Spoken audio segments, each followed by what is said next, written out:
presentation on, we don't even have it, do we? What is the presentation on STEM?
Okay, good evening, everybody, and welcome to the Nevada Unified School District regular Board of Trustee meeting. Please join me with the Pledge of Allegiance.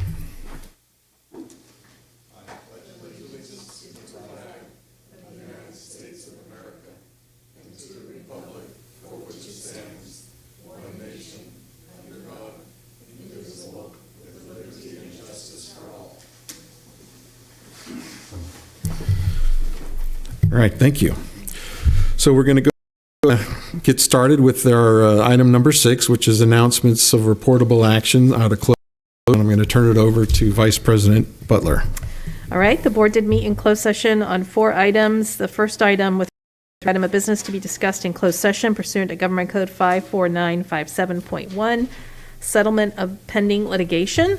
On Tuesday, November 1st, 2022, a majority of the board in closed session voted to approve a settlement agreement with the parent of statewide student identifier number 74605-60181, who asserted special education claims against the district. The board approved reimbursement for services in exchange for releases and waiver of claim against the district. Trustee Gasson made a motion to approve the settlement agreement stated above, and Trustee Aguila seconded the motion. And we will do a roll call vote. Trustee Aguila? Aye. Trustee Jacobson? Aye. Trustee Gasson? Aye. Trustee Mack? Aye. Trustee Butler is aye. President Nell? Aye. And Trustee Millerick is absent. Okay, so that passes a 6-0, 1 absent. Hold on. Second item, with respect to random business to be discussed in closed session, public employees discipline dismissal release. That was information only. And with respect to business to be discussed in closed session pursuant to Government Code 54957 and 54957.6, conference with labor negotiator Barbara Varinkovich, attorney with Dan Kelly, employees organization, California State Employees Association, otherwise known as CSEA.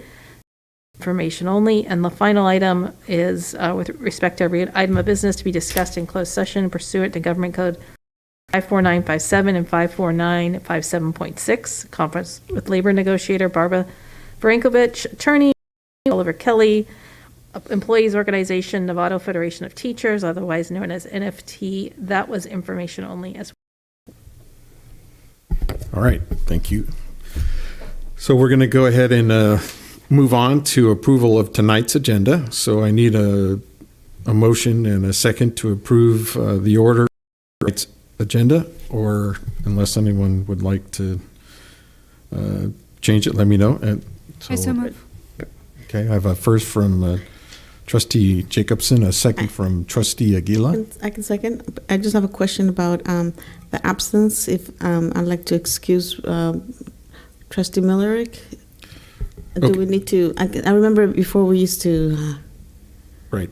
Yeah, I appreciate you reminding me. I was going to let everyone know that Trustee Ross Miller cannot be with us this evening due to professional obligations. Okay. And the system has changed so that'll come back actually to the board as an agendized item at a future board meeting. Okay, I just wanted to excuse him if that was. And I appreciate you if that was the reminding me. case. I should have said something earlier that Trustee Miller couldn't be here this evening. So thank you. So getting back to approval of I the agenda, second. I have a first, a second. I'm going to go ahead and call the vote. All those in favor of tonight's agenda with 6 in favor and 1 absent. So we will proceed accordingly. Next is the approval of our consent agenda. Do we have any items that we would like to pull? Trustee Gasson? 14D, please. Okay, so we're going to pull item 14D, which is approval to utilize CMAS purchasing agreement on the security camera equipment. We'll bring that up. Are there any other items that trustees would wish to pull off tonight's consent agenda? Seeing none, I would entertain a motion to approve the consent agenda as amended. First by Trustee Gasson. I second. And seconded by Trustee Aguila. All those in favor? 6 in favor and 1 absent. And Trustee Gasson, would this be a good time to address item D? Sure. I just wanted to acknowledge and give appreciation to staff for bringing this forward, the approval of the security cameras and equipment to support our request for getting this to move forward sooner rather than later. So thank you for getting that on here. Yeah, I appreciate that. That was good idea to pull that. We're going to basically give approval to get a jump on purchasing equipment for the cameras that we do know we're going to use, and so that'll help. So was that a first motion to accept, seconded by Trustee Mack? All those in favor of approval 14D, 6 in favor, 1 absent. So the purchase is approved. All right, good. So now we can move on to our next item, which is it's on announcements and from the superintendent and board members. We have no student board members tonight, so we'll just start with Trustee Aguila. Okay. Good evening. Just wanted to say that I attended the school's rule, Marin, and it was just it was at the courtyard at the Marin County Office of Education. Everybody showed up, representation. It's always, I was sad because it'll be my last, always such a great event, and it's just a win-win for everybody. Trustee Gasson was there, so I'm sure she'll talk more about a little more detail too, but just wanted to say thank you to all those who nation and Mary Jane Burr, probably her last presentation. It was great to see the love that the community and nations have for our schools, and so I want to say a big thank you. And I think that's it. Yep. Okay, Trustee Jacobs. I had the pleasure of enjoying some games at the school, softball tournament that will be continuing for the women. It was the men last week. It was a great showing. I hope that continues. It's a dinner fundraiser, but it's a great community builder. And then I had the pleasure of doing the football games at Novato High between San Maria. Got to talk to some interesting students and staff members and had a really thank you. All right, thank you. Trustee Gasson. I was at the school's rule event, and I have never been before, but it really was. And all of the members together and all that they do for all of Marin County kids. Fuel received a check of about $150,000. I also that night went to the district special education committee or advisory meeting. That was fairly well attended, and the meeting will be on, I didn't even write the date. I think it's December 1st from 6 to 7:30 p.m. and that will be held via Zoom. I also volunteered at San Jose Middle School's Fall Festival on Friday. That was a lot of fun. I followed that up with the game at Novato High School between San Marin High and Novato High, and that was a lot of fun, and I enjoyed watching both the cheer teams at halftime. And then there is drama. The San Marin High School drama department is on This Is a Test this weekend. Friday is at 7 p.m. and Saturday is at 1 p.m. And then I just want to mention that my 8th grader has toured both campuses this last week. And we just really, I know we know this, I'm going to say we have really fabulous people at each site and really great programs. And I just really appreciated the time spent and all that I learned from that. And I would never have thought I would want to go back to high school. I actually was really wishing I was back in high school. All right, terrific. All right, Trustee Mack. Just really quick, I did catch the last football games for San Marin this past week. I want to commend the San Marin team for doing a great job. Tam, not only but on the field, because it was a very competitive game, but also just in terms of sportsmanship, and it was a good effort. Really appreciate that. And it carried off into the crosstown between Novato and San Marin, and both teams were great. Saw a lot of guys helping each other up, which is great. No announcements. Okay. And I have no announcements. I'll go to the superintendent.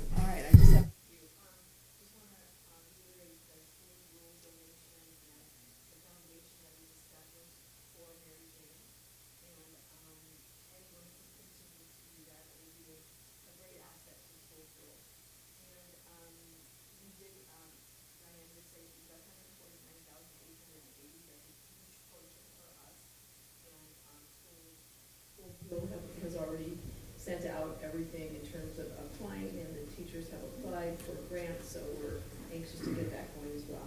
TKK registration starts at 6:30 on Thursday. Leslie and... Oh, It's not? Oh, gosh. Well, there it is.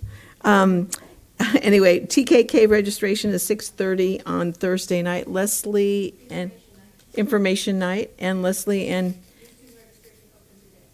yes, and now new student registration open today. Inters, intras, MSA, STEM, all of the programs are open now, so we should get going on that. And I think that's all I have. And the charter school also received money, right? The charter yes, school? Yes, Novato Charter School received money, yes. And the one in San Anselmo, too. Right. Yeah. Mm-hmm. Yeah, thank you. Okay, so that will conclude our announcements portion of tonight's meeting. And we're going to move on to item 10, which is presentations from our schools. And tonight we have San Marin High School and Principal Jen Larson.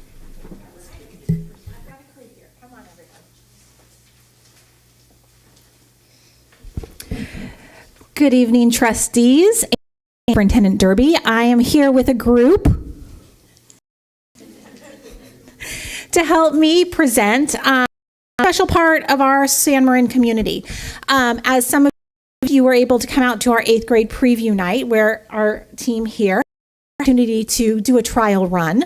But we had the opportunity to share a number of our different programs, but tonight we're here specifically to our career technical education programs. As you guys know, for many I've been really trying to build our capacity for CTE here in NUSD. San Marin is the happy home of several of those, specifically our biotechnology pathway, our Cisco Academy, and our multimedia pathway. We've taken a little break for the last couple of years where hands-on learning was difficult. We did the best to keep them going and still thriving, but we're back on building those into 4-year full plan. So we're excited to both present what we've been doing here at also some of the exciting programs that we are in the process of now developing further. Those include careers in sports and athletics, starting with our first class this year, broadcasting, and then second, moving forward with having our engineering STEM program also become a CT industry path.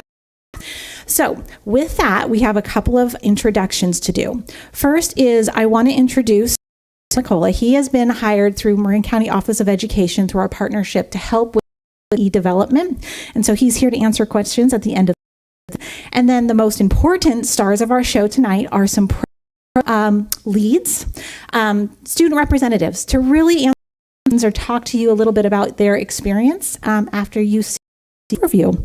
So tonight, representing our biotechnology, we have Iman Yusuf, and our Cisco Academy, and our sports, Cisco and multimedia, right? Gabriel Ruffinelli. And then our sports broadcast, Preston Cook, who you also met at the football game. And right behind me, we have, I'm going to say it right, Imtashil. Yes, thank you. Zubair, actually part of biotech, but is here to respond to any questions also about engineering. So thank you all for being here. We're going to video, and then we're going to open it up for any questions of the students.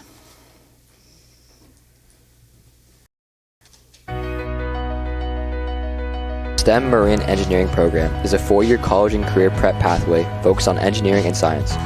Student achievement is accomplished through innovative, powerful, project-based teaching such as 9th grade Rube Goldberg machines that you can see students presenting here, showing their physics and engineering learning. Classwork includes designing, building, and thinking through current world problems using the engineering design cycle and cultural understanding. Students manage resources such as people, time, and materials. Students take 2 science classes each year of high school, so they graduate with at least 8 science or engineering courses and 4 math classes. Students are assessed using multiple measures, which the CTE Pathways Multimedia Design is a 3-year sequence that is aimed to have college credit equivalency and professional certification.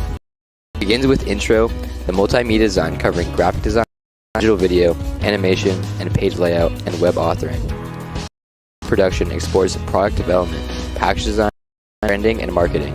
This culminates to development where students build their digital professional. The multimedia design program offers standard professional certification from Adobe, where students take the professional certification test for various Adobe programs. The skill sets students will develop are relevant for building their proficiency with digital media tools that will prepare them for their further education and industry pathways.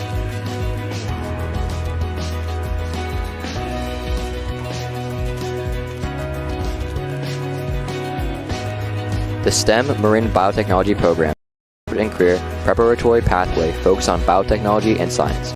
Students learn about basic lab techniques, product, biotech industry, bioethics, and technology. Students take 2 science classes each year of high school, including 1 biotech course each year, and have work-based learning opportunities, and job shadowing. Students graduate 8 science courses and 4 math courses. The junior and senior level biotechnology courses are Introduction to Biotechnology at Solano Community College, so students will earn college credit for taking these classes.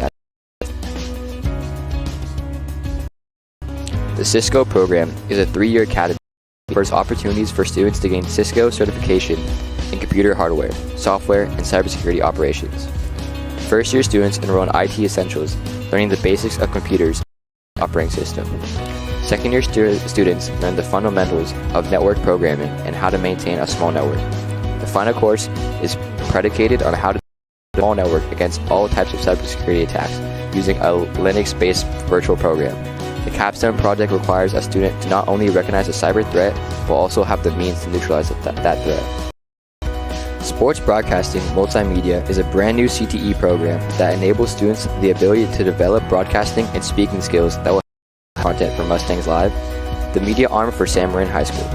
Students have the opportunity to announce sports, work behind the scenes to upload the graphic content associated with games and filming, with cameras to shoot live action sports and scholastic material. Students also have skills to produce promotional videos for future San Marin events and highlight clips that are posted on.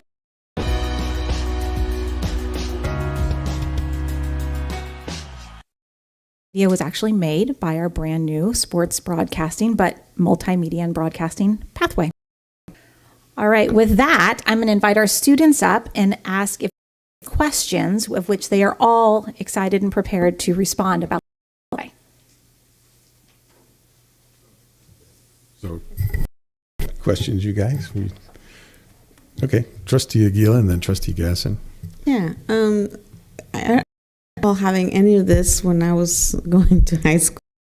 And so I don't know, my life choices would have probably taken me to a different career. And so are you guys, and this is a question for whoever wants to answer, are you guys, I know that we don't know what we don't know, right? And so wanted to know if you guys are satisfied, like did you know right away this is what you wanted to do, and do you want to continue with this?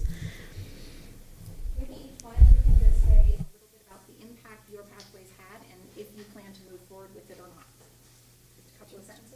And actually, I was just going to even ask what's been the best thing about the program that you're in? Hello? Okay. Yeah, so my name is Gabriel Finelli, and then I'm currently enrolled in both the multimedia and Cisco programs. On the topic of if I want to pursue either of those, I know I started Cisco my freshman year, and I'm now a junior at San Marin. And I think the moment I got in the class and was introduced to how it's a whole 4-year program, I think right off the bat, I started, planning out some colleges that I could visit that possibly have these programs, a part of them. 4-year program, I'm able to get a Cisco certification, which, helps benefit me when I get into a college. So I think right off the bat, it really was opening up a lot in that whole IT realm. And the same thing with multimedia. I know there's a lot of other that have been introduced to just digital art and that have found hobby or passion they'd like to pursue. Classes so far, I've really enjoyed the fact that both the instructors that are in these 2 classes have, showing us, what we could possibly do with our future life. We could do it, for, a grade or a credit for art, whatever it is. But there's a lot of students that have really enjoyed just being able to gain this experience to possibly go farther in life. Hi. Oh, go ahead. I'm Iman. I'm a senior part of the biotech program, and the best from this program was that over the summer there were internship opportunities. So the one I chose was Kaiser Permanente Hospital in Terra Linda to closely work with doctors and nurses, and I actually saw like the day in their life I did. And so as I'm applying to colleges, I'm on the pre-med route. So this program has really gotten me like more goals, and it's opened many opportunities because now I get to volunteer at the hospital, and they were telling me about like other opportunities and scholarships. So that's one part I like about the biotech. I've always had a deep love for sports, and I've always just loved learning about them, and this class has helped me deepen that. I was given of commentating volleyball. I've gone to a couple of my sister's games, no clue about the sport. So I first commentated was pretty bad, and I'm just gonna be honest. I commentated I think around 10, and by the end of it I was in the game. I think the best thing was I brought community, about 50 people to one of the volleyball games, pink, and then 60 people for white, and they told me one of the first times they've ever had for their games. So I think that really set the tone for the year at our games and creating community, and it's just a lot of fun to look back at all my work and critique it and help better myself as a person. Hi, I'm sophomore in the biotech program, and I think the best thing that I've kind of got in my 2 years is that I've been able to kind of small community inside the program where I know out of the whole school I'm not kind of alone there, everyone's kind of the same thing, and we've been able to communicate and find skills in things outside of school, like time management, working in labs with other people. It's taught me a lot about how to communicate and, Comments or quick, Yeah. Trustee Aguila? And then Yeah. I got a question too. But Yeah, this is so refreshing because this is what we should be focusing on, STEM, science, math, engineering, and all that. And so I wanted to ask you, when you came into it, did you ask for it?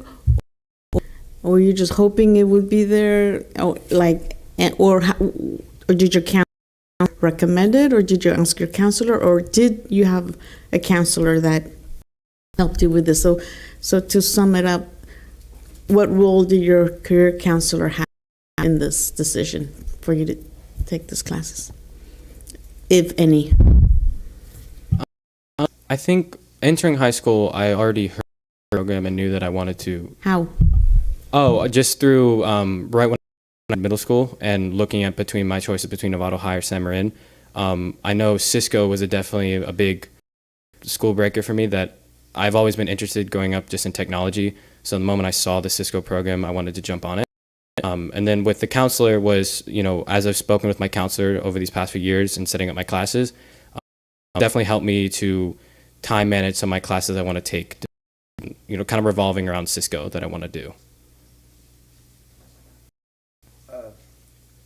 to answer your question, I STEM too, engineering. There's kind of like a name behind it. Like I went to a capital L, so it was kind of a big thing if you got in, and that you wanted. And my mom always really wanted me to, because like she kind of had an influence on me, and I like the idea of it. It's a good way to get into colleges. It looks really good on your colleges. That's why I heard about it. My older brother also went through the biotech program, so he was ahead of me, and I saw how he liked it, and he talked about those. He's also in the pre-med route. Now, right now, he's in university. He's saying like the STEM program really helped us to like what we wanted to see, and so that's how. Also in middle school, we had STEM counselors come in and talk about both programs. So ultimately chose the biotech program as my career goal. Similarly, a family who did the biotech program before me, and they kind of introduced it. And for my counselor, I think for the past, I've like gone and seen him and talked to him. He's always been extremely supportive, like how I'm going to schedule the classes and around STEM, because they like understand that it's a lot of commitment. So I've been glad that he's all the counselors have been there to support if I have like any struggles in the class or anything about it. So Thank you. Trustee Mack, did you have a question?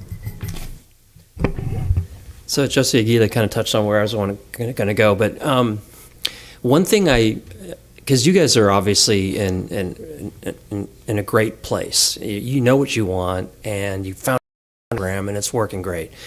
What advice would you give to students that maybe aren't in these programs, or looking for something, or a student that maybe you've had this yourself, is in one of these programs but is thinking of changing, thinking of moving around? I mean, because obviously, make your lifetime decision as a freshman is tough. And so, I mean, can you speak to and what advice you'd give to other students? I think personally, when I started out in the biotech program, it was a lot at first, and I was like considering not having it, but I'd say the best I could give is to hold on for a little longer, because over time I really liked the program, and going in I wasn't like super crazy about there. I was just like willing to try it out, but because of the labs that we did and the teacher support and the friends that I make, I'm really glad that I made that decision, because I'm going to pursue it in the future as well. I think the two of you could speak to something. I think also there's a misconception that you're choosing one, and two of our students up here are actually in two pathways. And so also go ahead and speak to how it's been being both, right? If you want to. So yeah, as Ms. Larson just said, I'm in multimedia in both our pathways. And I just started multimedia this year. This was doing it. And it was an art class, I was looking around, and it was definitely, I was already in Cisco with technology. So I kind of was like, if I'm going to do art, I might as well also do art. And I think some of the best advice that I've given to incoming freshmen I've talked to that have asked me about the class is time. We have so many, different programs here and opportunities. You don't just have to choose one. You could go into one your freshman year, but you could go do multimedia next year. You can go into sports broadcasting. There's such a wide variety of programs we have that it's not an instant rush. You don't have to just first day you come to high school. You have that time. Yeah. To speak to Gabe, I've been in multimedia, STEM, and broadcasting. Well, I took multimedia as my art because I really want to know how to. I didn't want to I knew I was gonna make it my main job. Having the idea of the basics of it sounded really cool to me. I did really. I don't think I'll ever take two because I just am not ready. I'm not that tech. But I did just like the idea of having a basic understanding, and that class actually tied right into sports broadcasting. We took probably a month, 2 months working on how to edit videos. The main reason I took the class, like how I can edit volleyball clips together, cut the audio, take the audio, add audio, and that worked out really well. And especially with sport broadcasting, it's a really fun class. Like, it's a fun environment, serious pressure on you, and you can do so much. Like, we have some kids who aren't that sports, so we're working on news, shooting news videos, and they write a news article. Or we're currently working on a a student where we will record a student class, what a class is like, them going to passing period, them going to lunch with their friends, to show school is not always kind of boring, it can be fun. So we're working on that.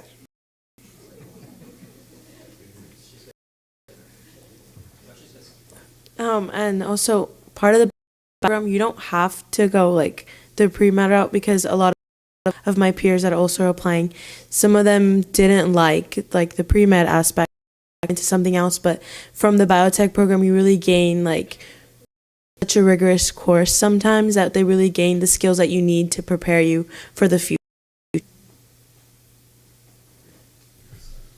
Got it? Look, thank you guys for coming tonight. We really appreciate you bringing the detail. The superintendent, you got something you I want was to just ask? going to say, you are so impressive. So thank you so much. A fabulous job. And thank you, Dan, for bringing to us the CTE and supporting it and continuing it, because it's a really cool offering that we have that many places don't. So thank you. All right, thanks a lot, you guys. Thank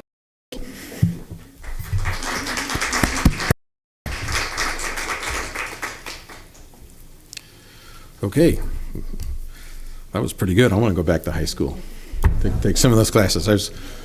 Trustee Aguila said when they didn't have those classes when we were in school, and I think the fax machine was the latest technology or something. Can I just say something too about that? I think one of the things that they displayed, which I have appreciated when I was on the tours, is there's an opportunity to learn what you liked. I think when we were probably in school, there wasn't that. This was a rigid schedule that you had, and what we're offering for our kids is the opportunity to have experiences and to take that knowledge and grow with it, and figuring out who they want to be. Yeah. Do you imagine the poise that they have and describe as high school kids? This is amazing. Yeah. Yeah. Maria wants to say something. Trustee Aguila. I have a question for Superintendent. So the reason I asked about the counselors is because I think they're so crucial, to our students, and especially those students who underestimate themselves or who say, "Oh, I would like to be a vet, but I have it in me," or I would like to do this, but I don't think I will be able to handle this, or I would like to be an engineer, but I don't, whatever. You always, students at that age to underestimate themselves or have a lack of self-esteem, or it may be, and this is where I think that the counselors play a crucial part on influencing for positive. So I think they're the keys. They're, and I'm so glad to see that they're doing their job. They really are. Yeah. So. Okay, you guys. So we've got non-agenda public comment. I've got two speakers. So this is the period of the meeting where the public is invited to address the board on items that are not on tonight's agenda, but are within the Board of Education's jurisdiction. So we will have two speakers, and our first one is Al Harris.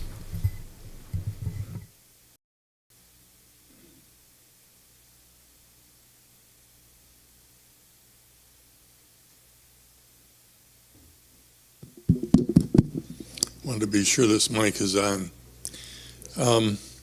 Since our last board meeting, there's been a lot of important activity and developments in education that I believe are going to create additional challenges as well as opportunities for districts like Novato. Tonight I wanted you to know that in that intervening week, Thomas Kane, professor of education, graduate education at Harvard, and Sean Reardon, similar professorship at Stanford, released the initial results of the Educational Opportunities Project, which are being carried out by both universities. And this project essentially measures the impact of the pandemic and the change in education in the United States as a result upon student learning and achievement. And it's a masterful analysis. I have for the superintendent tonight a very comprehensive summary of the project's initial results, authored by John Fensterwald from EdSource, a very reputable and longtime scribe on the educational scene in California. And I tried before tonight to print out Novato's results from something which is an interactive data set out of the project, the Educational Recovery Scorecard, to see what Novato's student performance looked like.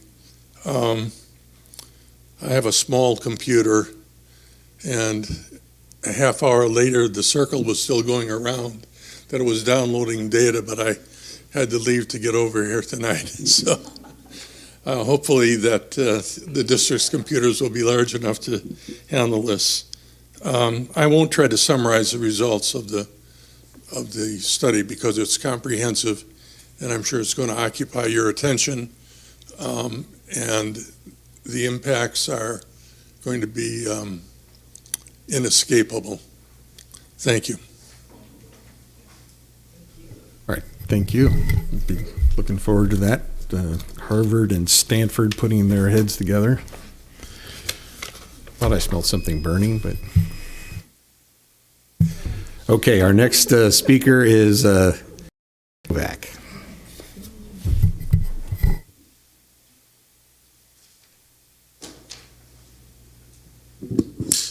Good evening, friends. Tonight I'm going to talk about the 4th of July, which is a real important holiday in my family. It goes back on my wife's side. Mr. Novak, I'm sorry, the cameras are stationary. Oh, so that's right. I like to, well, I don't. You can move around a little bit, but just right there. So all right. Okay, thank you. So, I lost my time. So, this 4th of July picnic that we hold every year goes back on my wife's side of the family to the 1890s to Alameda.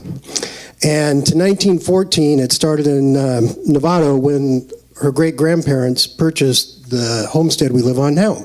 And we still conduct this party, 2 o'clock, 4th of July, 2057 Felice Road. Show up, all are welcome. Novato says all are welcome, right? Well, when my daughter wanted to write about this task for her 7th grade AVID class, her teacher, Miss Emily Wheel, said she couldn't do it. It was outside the bounds of the project. It wasn't part of her ethnic origin.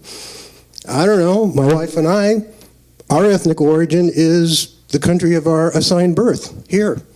We have no other European outside origins that we know or celebrate.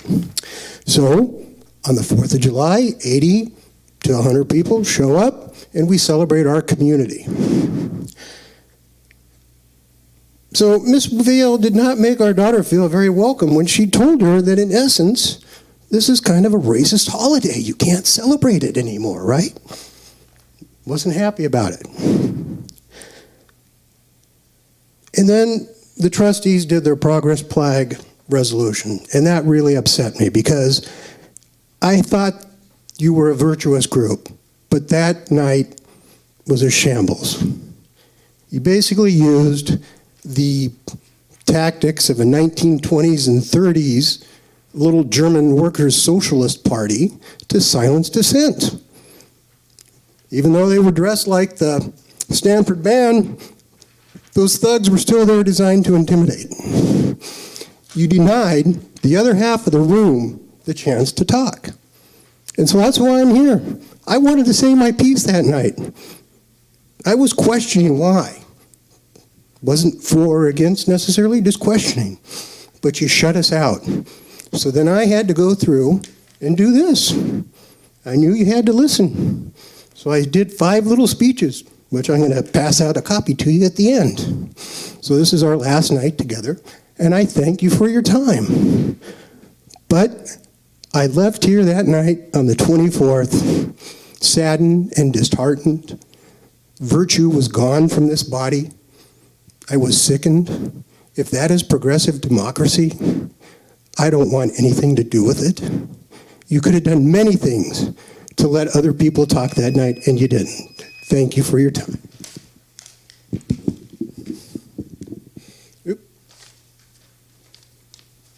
Okay. Thank you. Accept that. I hope you enjoyed the book. This fees. I would like.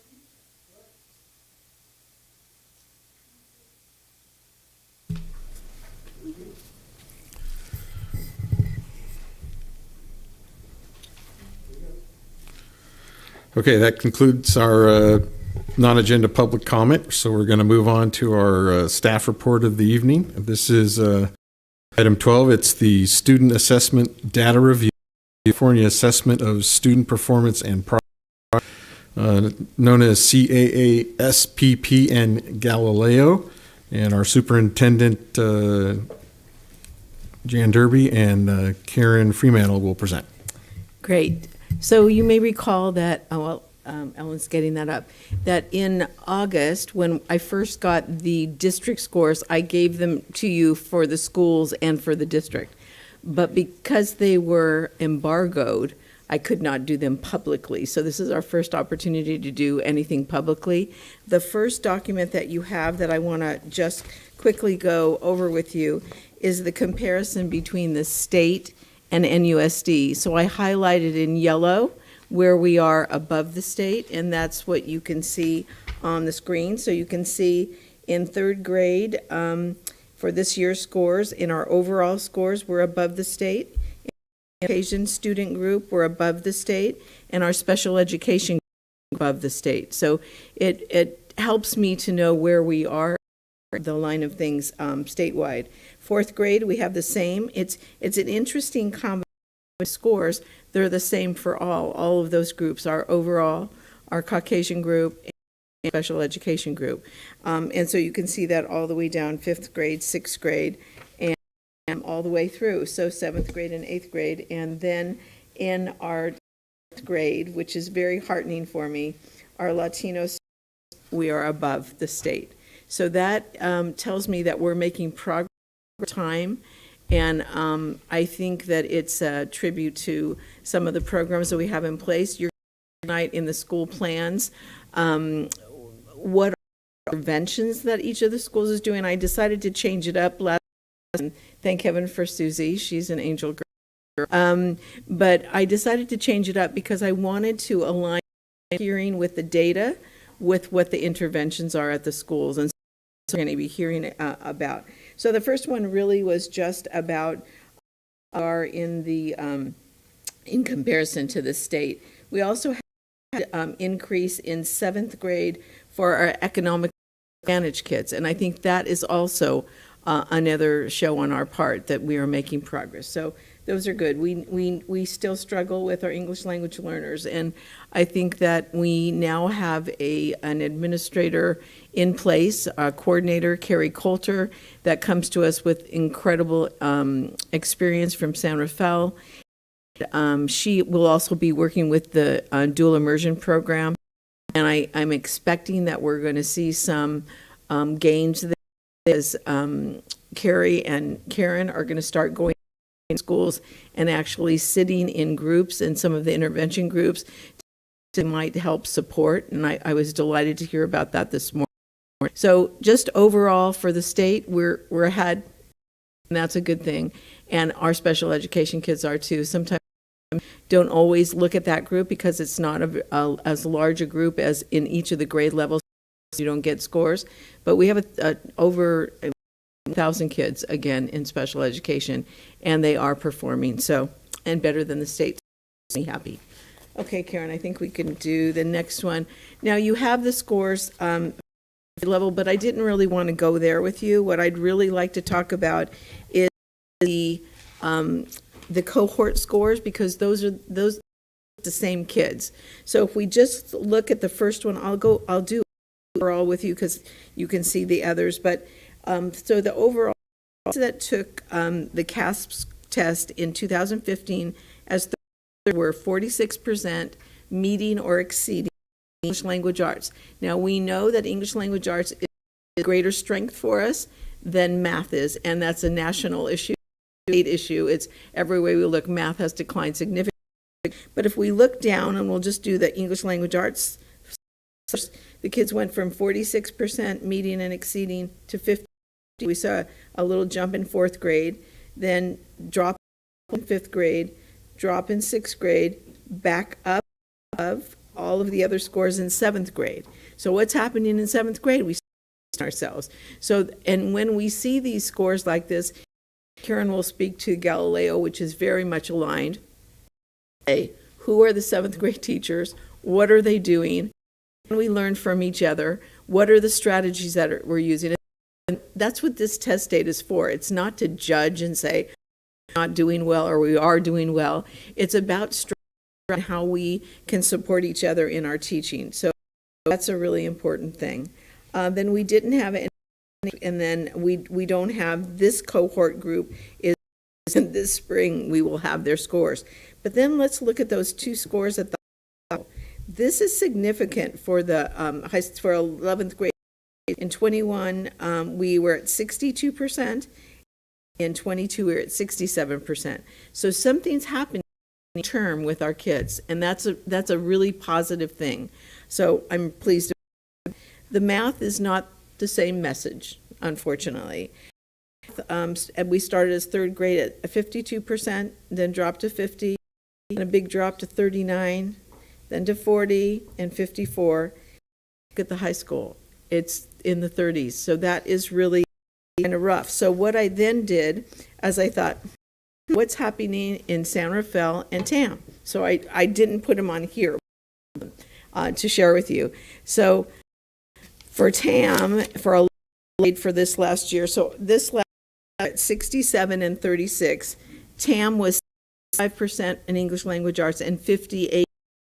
So their math scores are depressed. Now they're not as low as ours, but they are depressed as well. City schools had 47% in English language arts, are 67, and 27 in math compared to our for overall. So I just looked at overall for those districts. I did a comparison of San Rafael Elementary and Miller Creek with as well. And so I think it's important for us all struggling with math. It's a math adoption, a framework year, which is going to be really great for us to be able to pull. It was supposed to start like now, like October, November. It's postponed. Yeah. And so that means that maybe in the spring we'll be a math group that Jen or who, I don't know who's working with them. We will have a force that goes and looks at the new frameworks, and they went to a meeting actually last year. You did, but already. Ahead of that, we are coming as an NUSD math team, starting with our second math group, and then we'll expand it because we don't want to wait for the frameworks. No, I agree. So, you know how I love this, and you got all of this information early on when I would share it with you. Now we're sharing it publicly. But the difference this year is that I used to have to collect all this data myself, but Susie, that I want to give credit to, did a ton of data for me. She pulled stuff that I could put it in this format. And she never gets acknowledged, and she should be acknowledged. And she is really behind the doing a lot of work for us, and you're going to see her because she's the school plan queen too. And so I just want to say it's important to have data to read on, not to criticize, but to say, where do we need to do this? And where are the grade levels where we're seeing some evidence of growth, change? And then what do we do is to talk to the teachers and say, what are you doing? We could share it with the others. So that's the purpose. And I'm going to have Karen next, because what we're seeing the last couple of years had led everyone in changing from a map, which we did for a very long time, to Galileo. And what we're seeing is an alignment. Now, are we proud of the alignment? We don't like the scores, but the fact is alignment. And as Anthony talked to all of you about, and has talked to him, and you'll hear about in the school plans, he wants state data, district data and then local data. So if they're doing running rec, a common final, a math final, or something that's common to within their departments or within their grade levels. All of this data is really important for us to look at. Is what we're sharing tonight. And so I don't know if you have any questions, because we've stayed a long time now, since August. Karen's going to do Galileo, so if you want to move to Galileo and then ask questions, it doesn't matter. Either way is fine. I will be quick. Dr. Derby does a great job with that. As she said, when we moved to from MAP testing, part of that was because we were seeing a tremendous alignment between how our kids were performing our end of year MAP assessments to CAS. So it was a little bit frustrating as a teacher to not be able to find correlation between those and use one to the other. So gratefully, not for the but for the opportunity that it gives us, because with Galileo, knowing that scores align, and we use our own state scores to forecast with the Galileo scores, they end up using our information. They can create cut scores similar to what the CAS is like, but and especially utilizing the data specialists at each school site, our team is digging deeply into that data and pulling it down to what standards are our students struggling with as a whole, what kind of questions are they being asked, and are they struggling because they don't know how to answer the question conceptually, or is it a testing? I mean, there's every kind of analysis happening, and it gives us an opportunity to really look at, to create some very targeted where our students need them. We can break out into subgroups, so it really does help us to better serve our students and have a better understanding of what they're being asked to do and how we can support the standard, understanding of the concept, and sometimes test strategies, all of which are critical. So see that in the day that you have, we have made little leaps, little step backs, but I'm looking forward to seeing this year's data. Already our scores are head and shoulders above what we started last year. That's encouraging, and we're already seeing supports, interventions, and extension for our kids that we've been able to design based on the data that we have been able to disaggregate. And this ties in the Imagine Reading, Imagine Literacy, and Imagine Math support programs that of this Galileo package, so that not only can our teachers target with their own teaching strategies, but they can set up very specific pathways for their students using instructional support programs. It's coming. It's a work in progress. I was in a guide leadership team meeting, and much of the discussion was on the struggling math scores throughout from every district, and digging deeply to understand how we need to adjust our teaching strategies to meet the needs of students. So I'm excited to work with our own math teachers. I'm watching the data specialists work with teachers at each site and facilitating some real conversations to help create change for our students.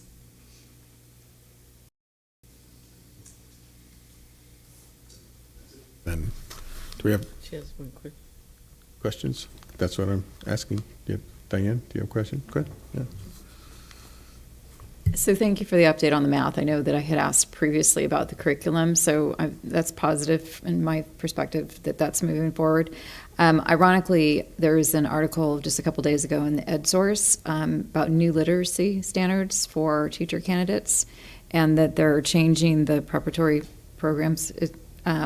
So it kind of struck See you nodding your head.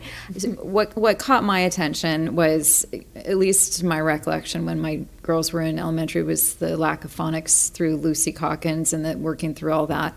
And the point of the article was mentioning that there's the balance versus structured literacy change. And I was wondering, even though it looks like this is more preparatory stuff, I'm going to be incorporating those changes, because part of what I read in this article has to, quicker or earlier intervention and identification for dyslexia and that type of thing in our students, which I have through a lot of the special education meetings that I've attended. And so are we moving forward in direction in terms of what our literacy standards will be, or incorporating the curriculum? Well, let me just say, one thing that we are doing right now is a pilot of a fairness program at the elementary, and there will be a phonics program to follow that because of just what you described. So 4 of our elementary schools are doing it right now. My guess is as soon as we get started, they are interested as well. But I do think the literacy companion of the program is what we need because of the phonics and the phonemic strength. That really helps kids, and I think it will do exactly what you're talking about in terms of the dyslexia and some of the areas that we would be able to remediate versus having it be a long-term. Okay, that would be perfect. Again, I was just reading this, ironically, the timing. Also, in my own family, my dad never learned phonics, and just some other family experience. It was sort of, it seems like it's coming back as a component that really we need to focus on, and how are we incorporating it into the programs. So we already are starting, so I'm pretty excited. Thank you. Any other questions or follow-up? Okay. All right, then. Thank you for going over it and working with our teachers to figure it out, and I like the idea of digging into the data. Thank you. Okay, so we're going to start our next item, which is discussion action. These are our single plan for student achievement for most of our secondary schools tonight. And we're going to have Susie Hirschfield start off, and then we'll have each one of our principals come up and give us a brief summary of their particular site plan. Can I just say one thing? Oh, well, I don't know, I just want to Superintendent. say something more about Susie. I'm going to put the, okay. No, she doesn't like it, but I'm saying something. Okay. She works one-to-one with the schools, and she goes to them. She read every single one in detail, wrote detailed notes about each one. She knows the budget. She knows the programs. She knows how you can spend the funds for each particular program. And she's going to also be working on a more user-friendly format. Yes, in the future. For a different yes. format. Yeah. So I just want you to know that she quietly does her work upstairs, but she is she's a gem, and I just wanted you to know that.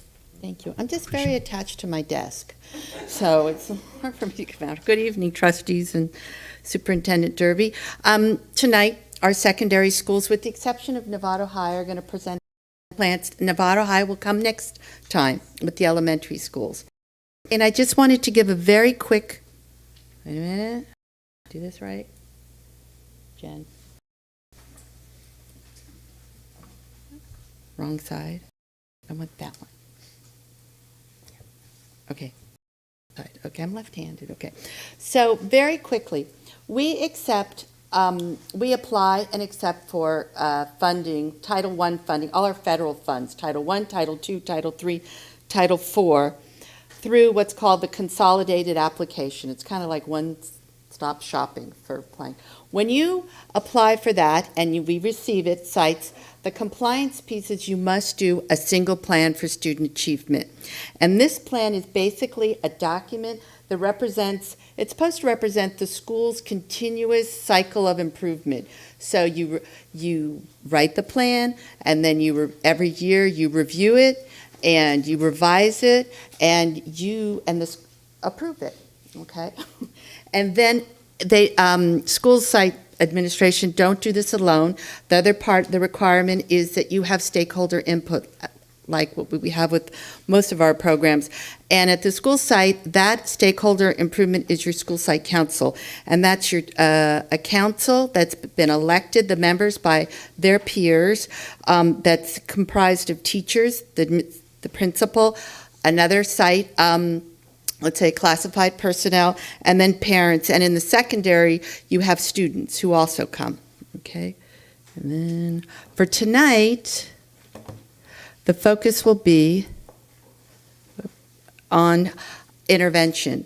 So based on the assessment data, partially what you just heard about from 21-22, our site administrators are going to be talking about what interventions they have tailored to their school based on their data. And so the first school to speak will be Michael Casper. And I think I can do that. Good.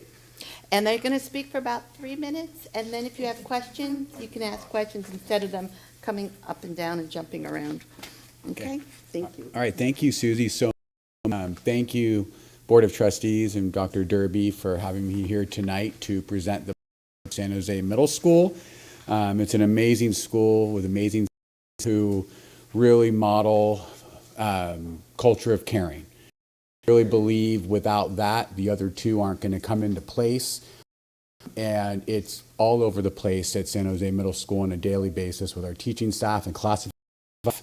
And this plan this year, like Dr. Derby says, it is data driven. And that really is based on Dr. Mohammed's audit last year. And then we got the CASP data this year at the end when we were finally preparing the plan.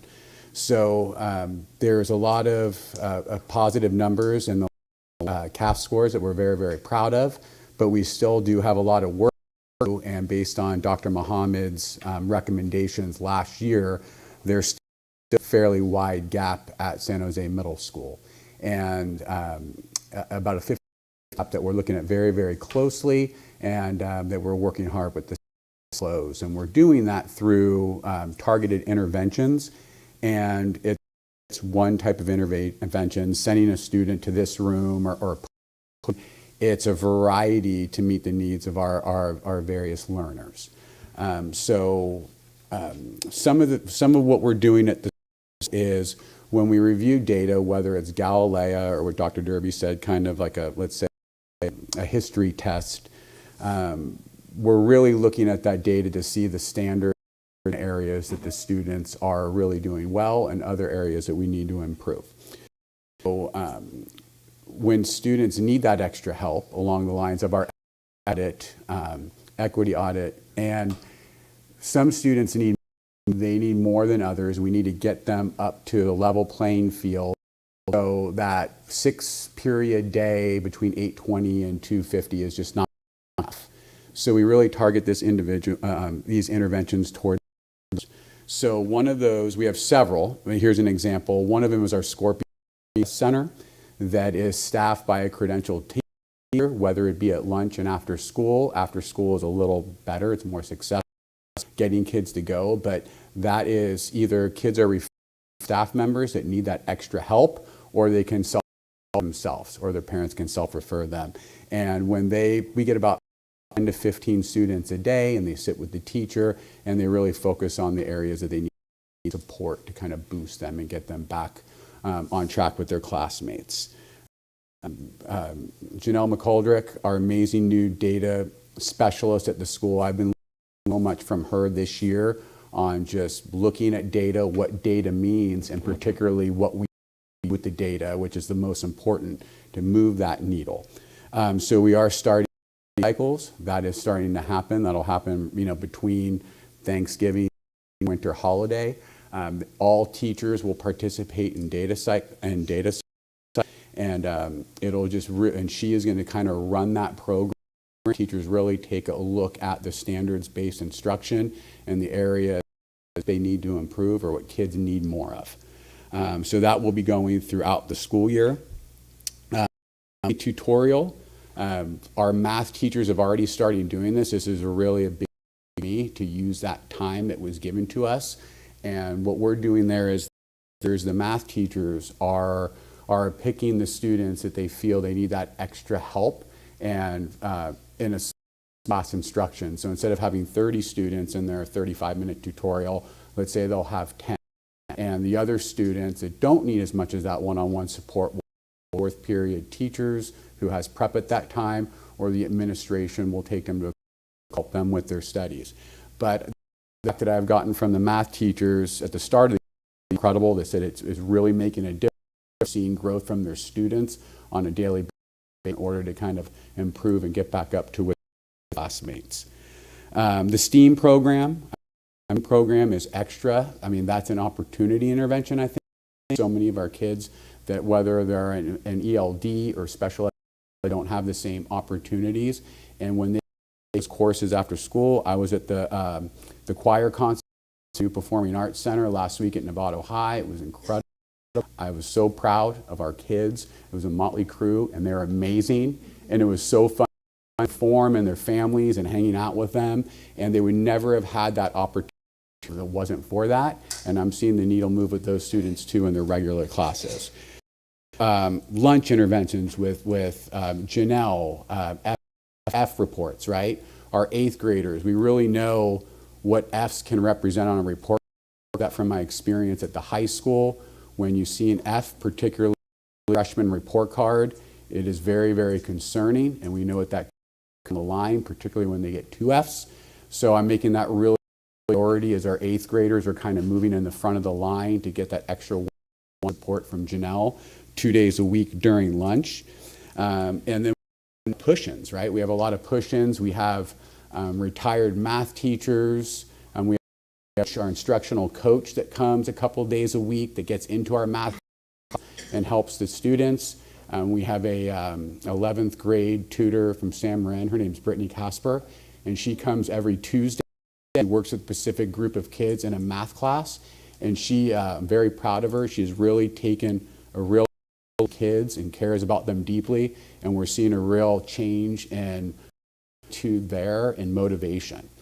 And then some other ones are restorative practice, not necessarily instruction, but we're still using those instead of sending them to detention or suspension with students, and we're repairing harm instead of getting it to that next level. And then we have a reading intervention course that we're the small numbers, 12 students. Posey teaches that class, and we're seeing the needle move there. So it's just not one intervention, it's just not one strategy. We have a lot. We have the community that is very, very supportive, that is all behind getting our students the help they need in order to find success and improve at San Jose Middle School. I know that what the stakes are, middle school and they get into high school, and we're really stopping at nothing to get them adequately. So I think we were asked to try to get our questions in on a per site basis, but I mean, it's sort of up to us if we want to have them get up and get down. I mean, it's totally, if something occurs to you later on, you want to ask this principal, I think it's fine. Okay, so any questions for Mr. Casper? All right, Mr. Casper, all right, good job. Thank you. Thank you so much. Okay.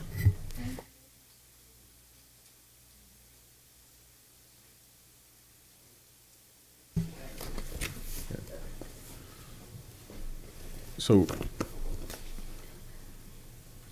Our next presenter is Jeff Wallace from Sinaloa. Mr. Wallace, give me a minute to I just want everybody to know that Trustee Butler doesn't. She's wearing a mask. She's just sick and she had to go home, so that's why she left. Mr. Wallace. All right. Well, thank you all for having us here tonight. I'm here to present Sinaloa, and as has been talked about already, all the data and that the biggest area of weakness that students just across the country and in California and here is in math. We recognize that at Sinaloa. So a lot of our interventions that you'll see are based on math scores, improving the math, because we know our English language stayed pretty flat through COVID and they haven't really declined. Math scores that have really dropped significantly, and we want to make work on that. So the other area that we notice in our data is very data driven as well, is our DNA pre-COVID, and I looked at numbers. Prior to COVID, we were running at about, let's see, in 2019, we actually had about a 6.8%, or actually 5.8% DNF rate, which was, I felt, coming from the high school, was astonishingly, wow, that's amazing. And then COVID hit, and during COVID, that jumped up to 15.5% DNF rate. So just the whole pandemic and everything that happened, the DNFs kind of exploded. And so slowly whittling that back down to where we want it to be, but it's still above the pre-COVID. We're really, that's our main focus, is getting that DNF level back to where it was, and then improving it and getting those math scores back to where they would. The main ways we're doing that is that we are using our new positions. We have two really important new positions that we're really grateful for that is provided to us, and that is the first one is our data and intervention. So that's a full-time position. She's working with our students 50% of the day, and she works with our teachers and me and our administrative staff collecting data the other per day. And she's collecting Galileo scores. She's crunching the numbers. As San Jose talked about, we're looking at the standards of the Galileo score specifically. The standards students are weak in, and then we're sharing that with teachers so they can focus back in on standards. So we're really trying to focus on the areas where students are weak, build them up. But she's pulling students out as well. So students in Fs, she's checking in with them weekly, at least just helping them with missing assignments, getting them caught back on track. So that's been a huge help with our D and F students. And the other thing that she's doing that's been really great is using the Galileo data to analyze the students that are low in their reading. And she's been pulling out students for small group, 5-6 students at a time, reading interventions. So that's been really helpful for the kids that are struggling with their reading scores, because if you can't read, that's going to affect you in all your classes. Math, because there's a lot of word problems and things in math classes that you need to know. We are also doing a lot of after-school math intervention classes. And so those have been really great. We started targeting our ELD students first, because we found that a lot of our ELD students, they were getting that ELD class, but they weren't necessarily getting support in math intervention. And so we created these math intervention classes, and they've been so popular and successful that we started expanding them as well. So we have quite a few students in math intervention after school. It's not exactly mandatory, but it's pretty mandatory. We have our community lead, myself, our data specialist. They will contact the parents sign that they agree to have their kids come, and if they don't show up, we kind of hunt them down, make sure they get there. A lot of it is just motivating them and getting them in a small group with a teacher, 5-6 students in there, where they can really get that extra help. And then once they start doing it, they really like it because they're getting that extra help. And then the last thing that we're doing, the second position we have that's new is an ELD specialist. So we have 2 teachers that have a period per day. So we have 2 periods. We have teachers that are actually pushing into classes that have high numbers of ELD students, or pulling ELD students out as needed to give them extra support in a smaller environment. So that's helpful, and the teachers are really appreciative of that. So those are the main things that we're doing. It's a lot of small group intervention, a lot of data-driven, and some after-school classes that we're doing, especially with the math. That's really been our main focus this year. Questions? Trustee Gasson, or did you? Okay. Thank you. Yeah. Oh, I was gonna ask. Well, I just was thinking, actually, after hearing both of you speak and my own experience with my kids, I would imagine if you're getting an F, you're not excelling in homework or tests or whatever, but is there any connection with, I know how hard 6th grade is, going from 5th, and with COVID and all as well, that transition of, now you're responsible for having multiple classes, now you're responsible for having your homework turned in. And I know a lot of kids, in both of my girls' experiences, their peers, it was quite an adjustment. So do you know if that's contributing at all to some of the D's and F's, just not being aware that, you need to be submitting it online, and, the consistent, it took a little bit of time to adjust to that. So is there any indication that, is most of that happening at the 6th grade level, or That's a really good question. I think what I see at the sixth grade level, as you said, there is definitely that, 1 or 2 months in the beginning where it is a shock to the system because you got, like you said, you got to keep track. We give kids planners, we help try to keep them organized, but for some kids it is a really big challenge.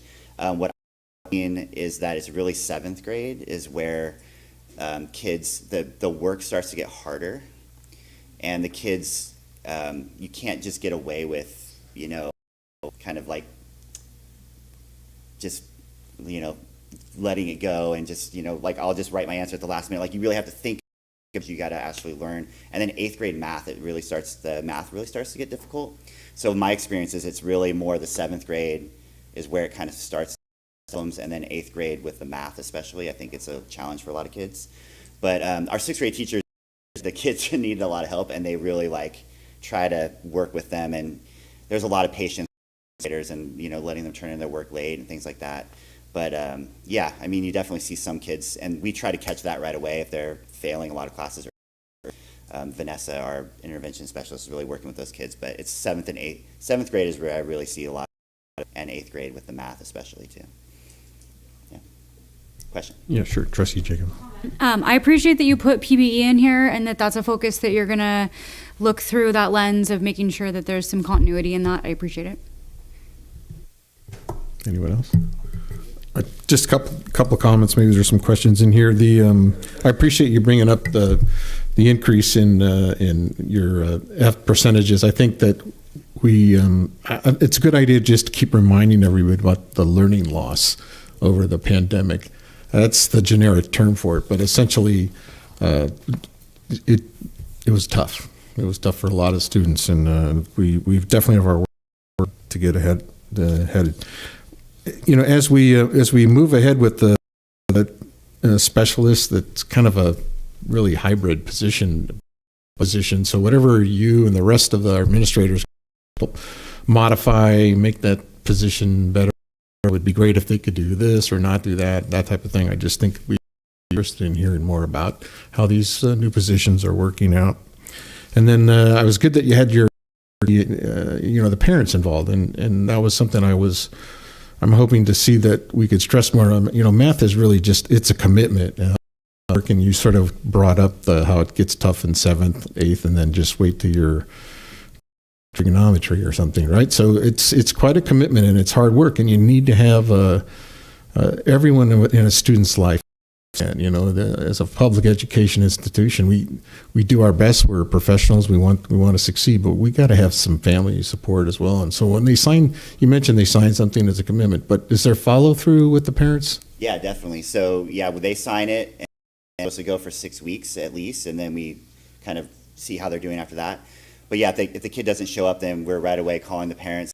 The kid didn't come, and remember we signed, we agreed to come to it. So yeah, there's definitely an expectation that they come to it, and we really, we'll actually go find them at the end of their 6th period class and walk them over there and make sure they get there, because we want to make sure if they go, they tend to keep going. But it's the first, initially they're like, I don't want to go to this. Sounds like a lot of work, but once they start seeing of it, they actually tend to want to go. So, right. Any other questions? Okay, thank you very much.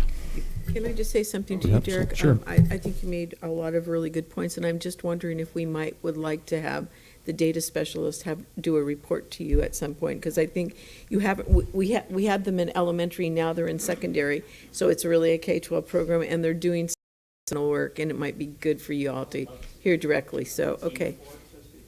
Yeah, a staff report, yeah. Yes. Okay, Alan, we're putting it on a future agenda over there. I'm sure you have it already down.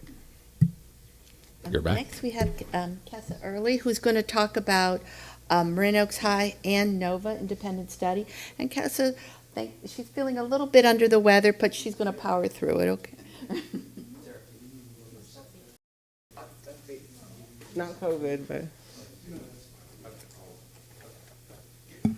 Hi, good evening. Thank you so much for reading through our single plan. So I'm going to start with Marin Oaks, and I do think it's important for everyone to understand that we have a transient population. So as a result, the data that we end up receiving it's tricky to monitor, because we have when we test, let's say for CASP in the spring, we may have only had that student for 2 months and maybe 3/4. And so whereas the traditional high schools for maybe 2.5 years, we only have them for a very short time. So we like to look at data points that are more individualized. So grades, attendance, behavior, things of that nature, and credit recovery, and then graduation completion.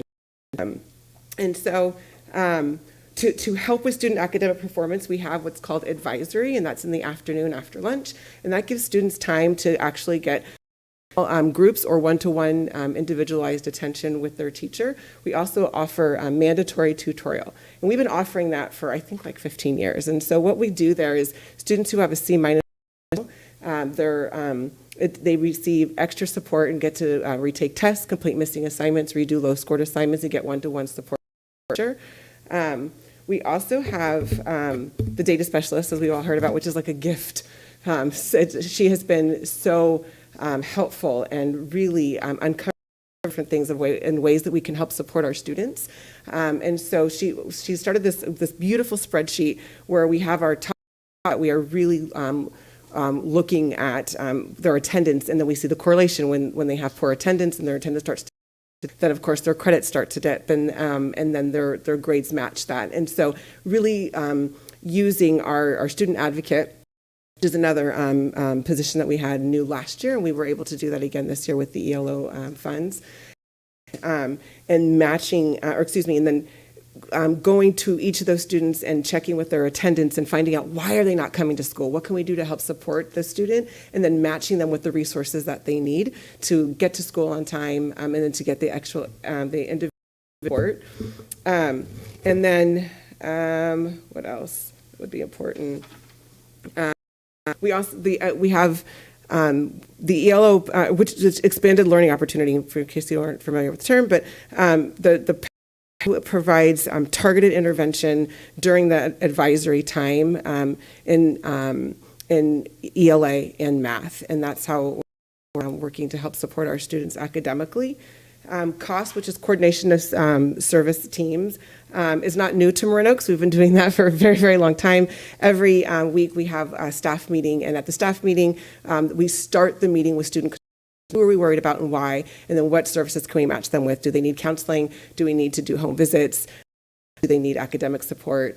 And that's something that has served our students really well. So we have continued to do that.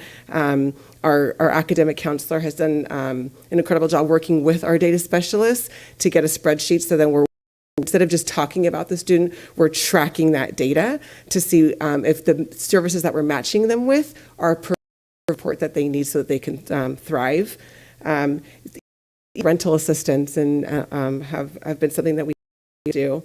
Our English language development to our emergent bilinguals, that includes integrated ELD daily lessons and scaffolding, and then evidence-based ELD strategies and actions and things of that nature. And enrichment courses are offered during our 4 times a week, and some of the enrichment classes were listed there in very small bullet writing, but classes like garden club, where they get to go out and work, culinary class, our music production, mindful meditation skills, restorative circle, things that are really opportunity based for them, that are asked. And instead of only working on intervention, it's more of giving them the skills that they need to really thrive in the world. Kind of talks a little bit about Marin Oaks, if I'm looking at time. But I just want to also just say that we really focus on the whole, not just the academic piece, especially with the students that we serve. So it's important that we make sure that they have a sense of belonging in our community. That's one of our big goals. So any questions with Marin Oaks? Can you remind me again with the stop? Surviving the Odds Project. That's the music production. So it's a nonprofit that comes in and works in the music studio, and they get to create beats and write lyrics and things of that nature to help express themselves in a positive way. Thank you. Oh, this is wonderful. that you're here. Sometimes I think a lot about, all the hats that you wear. Yes. And just the juggling. And I'm so glad to see this report and just seeing that you're keeping track of the individual student and the whole student also. And so thank you for that. Thank you. It's important because the data is, like I said, it's so tricky that if we were to pull something today and then we pull it in 3 weeks, it won't matter because of the transient population. And so we have to track them individually. And that's how we need to serve them as well as we do. Well, and also the students change. Yes, that's what I mean. Yeah. Yes. Also was wondering, I don't think we ever got the recipe for the last time you came, and you gave us some for the culinary. Yes. Oh, well, do you remember what they made? Yes, it was the Indian soup or the curry. Was it curry? From the spring, so it was from last year, school year. Last year, yeah. I will ask Chef Kelly. Yes, they make amazing food. Would love to have. Absolutely. Top priorities here. We'll get that over to you. Thank you. Okay. Any other questions from Trustee Mack had a question. Yeah, great presentation, Kesha, as always. And your program is so successful, and I wonder, to what degree do you think some of this could be scaled? I know you're on a smaller scale, and obviously can do different things as a result of that. But do you see anything that you're doing that could be scaled up to a full high school population that we could extend into the high schools? That is a challenging question. It is. I do think that if we put all of our brains together, I believe that we really could come up with some solutions to work in the traditional school sites. But it's such a larger population that it would look so much different and I don't know, to be honest, if it would serve the students in the same manner because it is so much larger. And so both of the schools do such a great job already, some of the interventions and the preventions and things of that nature. But I do think that if we continue to collaborate together, that we will figure out best ways to serve our kids. So. No. Yeah. Nothing that comes to my brain right away, like this is what we should be doing. What Kess is doing is so personalized because of the size and the number of people that are there. It's just different. Yeah. Yeah, that's all. Yeah. Okay, so if we can go to Nova. Am I just going to press the arrow? Huh. Even tinier writing. So Nova, as we know, expanded last year. It doubled in size, and now it's back down to more or less of where we were a year or two ago. And so some of the things that we've done, the data specialist that works with our teachers, it's also, again, more individualized because in the majority of our students are secondary, so 6th through 12th grade.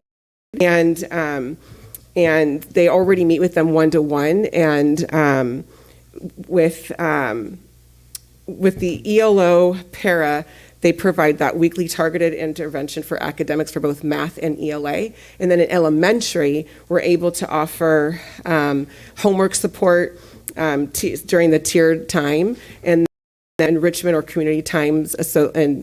During enrichment and community time, we are able to give STEAM activities, social emotional strategies are embedded in the daily interaction for elementary. Middle school students have also daily interaction. That's again new. This is the second year that we're doing daily interaction for middle school students. And that's actually worked really well. Our teachers really have enjoyed doing that with the students, and the students are and thriving because they're able to have that check-in each day if they have questions from the day before. Before, they would only meet once a week for 1 hour, and that was it. There was no instruction within the week. And so for our middle schoolers, they a bit more support, and so that daily interaction has really for secondary, one of our teachers does this great newsletter that gives different ways that the students can use mindfulness techniques to just help with their social emotional health, and that goes out to all of the secondary kiddos. And then there's also a separate newsletter that gives parents tips and strategies on how they can help support their students. Bilinguals are provided integrated ELD standards and lessons So then they also have designated synchronous ELD time of 100 per week. So that's also new this year, and or the second year, and that has served our students far. We have costs. So the same thing. We don't meet as consistent, or not consistently. We don't meet as often as we do with Marin Oaks. So we meet twice a month instead of every single week with the NOVA staff. They start with student concerns. Who are we worried about and why? And then do we need to have what's called an EOE, which is an evaluation of enrollment? Is this the right school for a student? Because if they're not being able to keep up with their studies and they're falling behind and they're not coming to meetings, then we need to discuss with their family and with the student what support do you need to actually find yourself meeting the requirements. And so the EOEs are always helpful to help get the students back on track, or help them decide that maybe independent study is not the best route for their education. I know when I was in high school, there's no way in the world I could have done independent study. It takes a very unique individual to be able to succeed in independent study. Then I think that basically covers it. But we have an amazing math teacher who is Miss Duncan, who is also one of our core teachers, and so she's provided additional support in the secondary math, which we're hoping is going to help with the scores. As Mr. Wallace already mentioned, math is one of the toughest subjects that we have across the country, and so learning that independently is even more challenging, and so being able to have some additional support is important.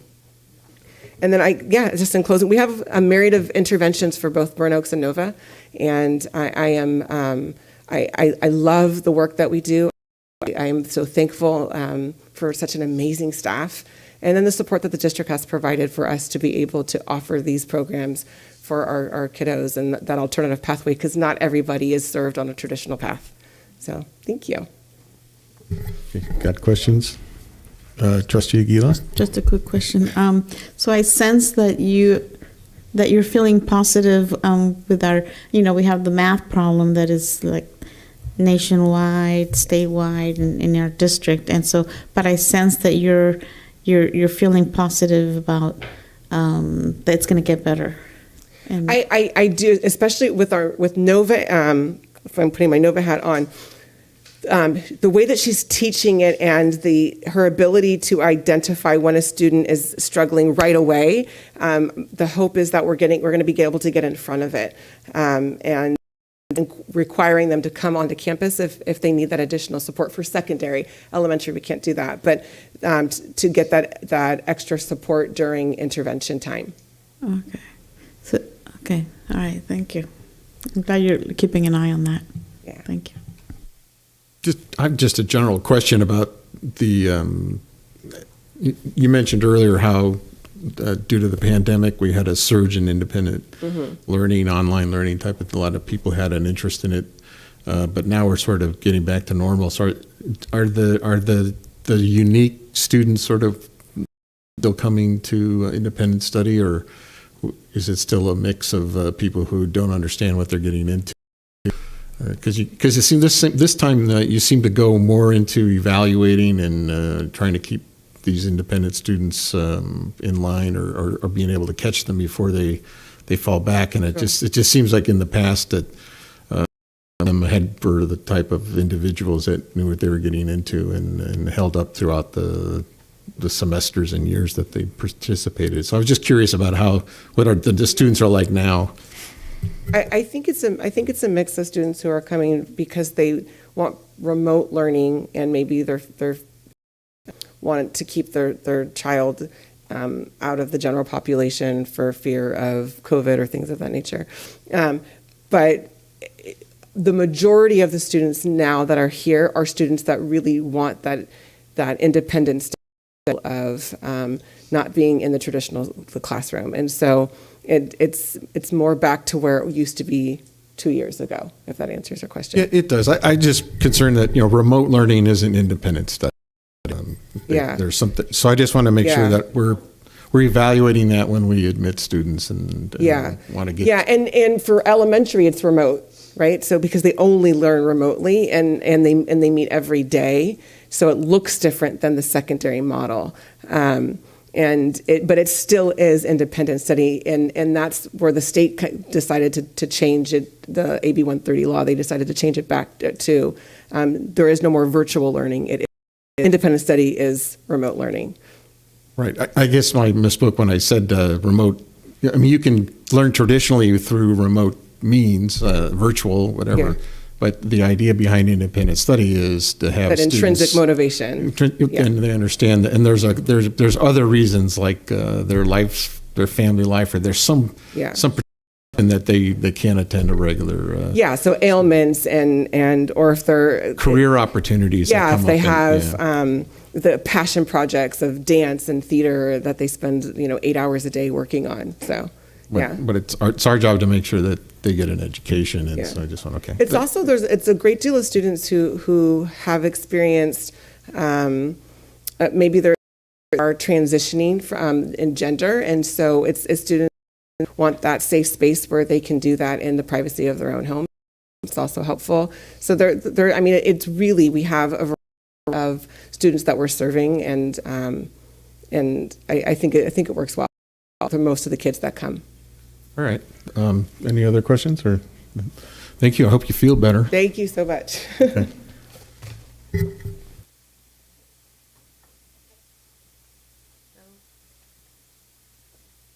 Our final speaker for the evening is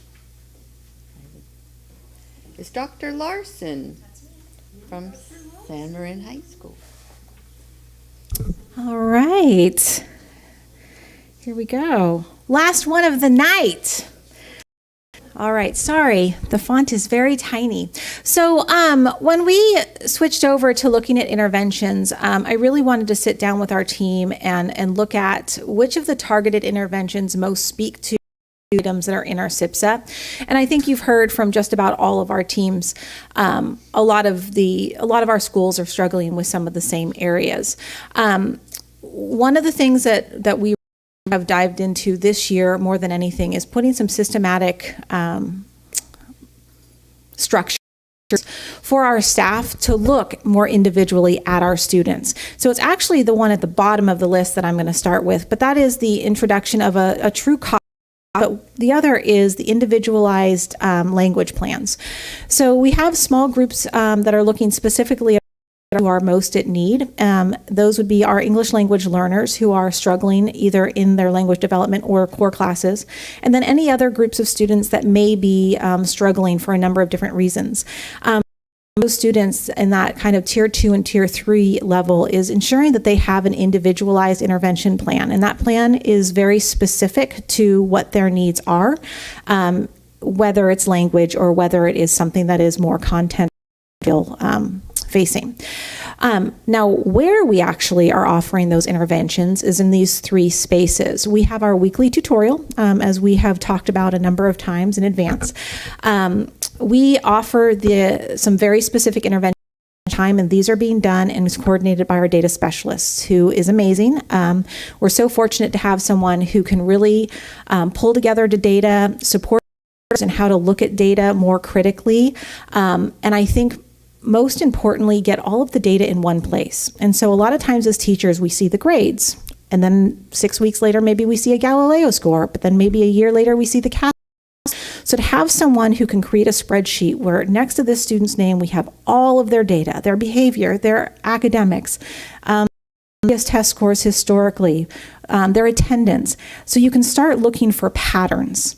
And using that, we're using tutorial to do 6 to 8 week intervention cycles. Currently, looking at is English language arts, and so that's very specific right now to any students who need foundational reading skills and writing skills. So structures of writing, we're working mainly on 5-paragraph essays. Math foundational skills, study skills. Are students who don't seem to have any critical deficit in a specific area. So Galileo scores look good, but they're still failing in some way. So what is the study skill that we need to intervene with? Is it time management? We're also using time management as a study intervention for our attendance. One of our number one indicators of success are the students actually coming to school. It seem like a big deal to be a few minutes late to class, but when you're 5 minutes late to class 45 times in a semester, you've missed hundreds of minutes of class. Like that, all of the interruption time to just transition in, transition out. So looking at attendance as well. Our next place where you see intervention happening is learning. This is a place where we've expanded, but we really hope to expand to make it a more of a mandatory program. Right now, we offer small group and one-on-one tutoring 4 days a week in English language development, science, and math. We offer bilingual tutoring 2 days a week in the library from 4 o'clock until 6 o'clock. What we would hope is to, once we get our data cycles for tutorial, to see similar cycles happening in the afternoons with small groups who are mandatory for them to come and work with one of our specialists. We've added 2 classes this year. The first is our ELD workshop. This is a companion elective for our redesignated students. So as you know, our English language development students, our ELD students, they have a mandatory period of getting language instruction. Once our EL students transition into certified designation, they no longer have that support. So we've added a class this year, which is for our redesignated students who have been out of ELD for a year or two, to ensure that they still have support in the rest of their course subjects. The second one we're calling a student success course or advisor. This again is a group of students who, for a number of different reasons, are struggling in school. So again, it's not that they need a intervention in a content area. Their foundations seem to be where they need to be, but they're not moving at the level that we would want them succeeding. I think with that, I would ask if there's And Maria, it's not a recipe question, right? No, okay. It's not. Well, it's a recipe for success. Okay. But so I have actually 2 questions. The learning lab, the one-on-one tutoring, you mentioned, you said it was bilingual, but underneath you have the English and science and the math. So they have choice to pick either of those topics for tutoring? 4 days a week, and each day has a special group. So ELD and ELA happen on Monday. Science, I think, is on Tuesday. Math, maybe Wednesday and Thursday. Have a different subject area covered each day. The families get a schedule, and then on 2 of those days, we have bilingual staff in there to help translate and support in those subject areas. And tutor that teaches all those topics? It's the same teacher, and we're in the process of also building student and peer tutors. And so right now we have our peer tutors in place in math, working on peer tutors for ELD, ELA, and science. Okay, and the student success course. I mean, you mentioned like they're only if they're having school. You're talking academically. Meaning, you're not talking socially or emotional. Typically, the students that are identified, it's because they're failing multiple classes. They are on our DNF list. You'll notice in our SIPSA, a significant metric for a lot of these different areas is our DNF list, our Galileo scores. I will say that typically there's a lot of crossover in those. Grades are symptomatic of a number of different things. One of those is definitely social emotional wellness, attendance. And so the student success course are students who academically have achieved well when tested, meaning their Galileo scores show that they are proficient, but they're still getting D's and F's, extra support. Mm-hmm. Mm-hmm. Yeah. So it's just part of a puzzle. Yep. It's just a piece of the puzzle, yeah. They need someone more in advisory and mentor role. Right. And so, and then you're doing great with counseling as our group, our presentation showed today. So. Oh yeah, our counselors have really taken this on and been working really closely with our data specialist. We spent about 6 hours a couple of weeks ago with the whole staff and guiding them. Every single one of our students on the DNF list, and if you look at our SIPSA, we had a lot of them.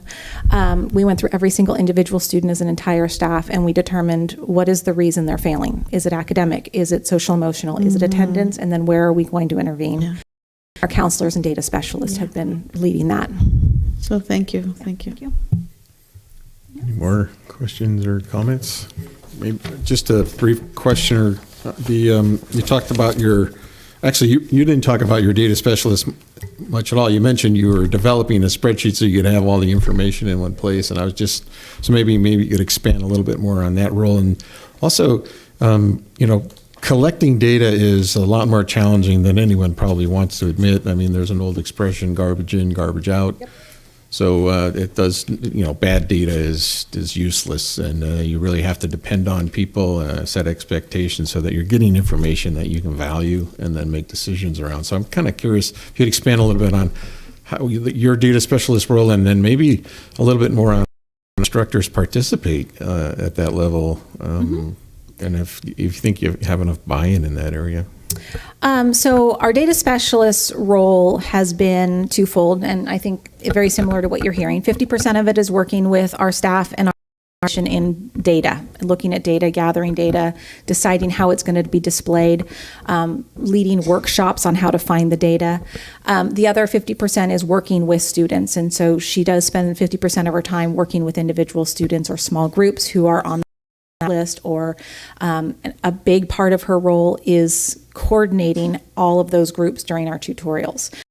So when we work with the math team to say who are the 15 students who need development in fractions, and they put that group together, and then where are the rest of the students, so helping to coordinate those groups, monitor over time. In terms of how did our instructors participate, I think for a lot of staff, it was really an eye-opening experience to really look at all of that data in one place.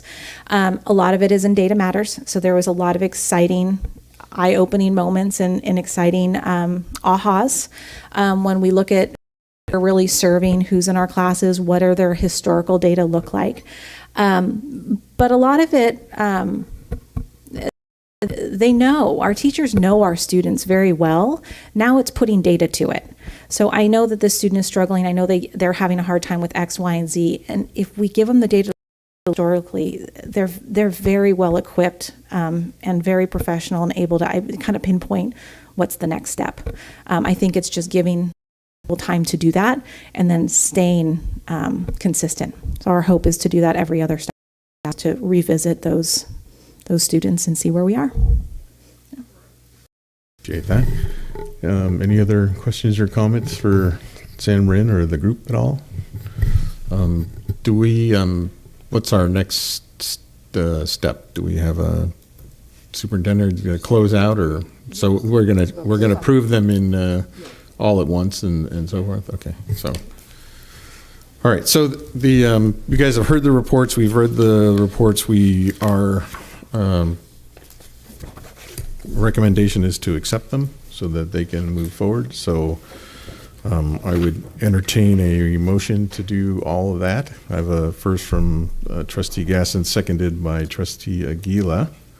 So before I call the question, I do have one thing I wanted to say to the principals, and that is I know I'm speaking for the entire board. We really appreciate the work and the effort that you guys are doing for our community and our schools. We understand you have an enormous amount of responsibility, and these site plans around interventions are just part of what you have to do as our educational leaders, administrators of our employees. You have the community to deal with.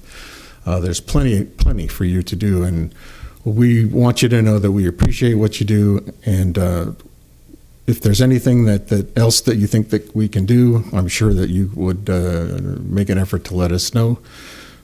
But the main emphasis of what I'm trying to communicate to you is we appreciate the work you do, we respect what you're doing, and we want you to keep it up and to the best of your ability, because our community appreciates it. So thank you. All those in favor? 6-4? I did. I didn't write it down. It was Trustee Aguila first. Maria and Julie. And Diane was second. All right. Okay, I got it. Diane was the first, Maria was the second. And if I believe that is all we have on our agenda tonight. So, thank you everybody for being here. We are adjourned.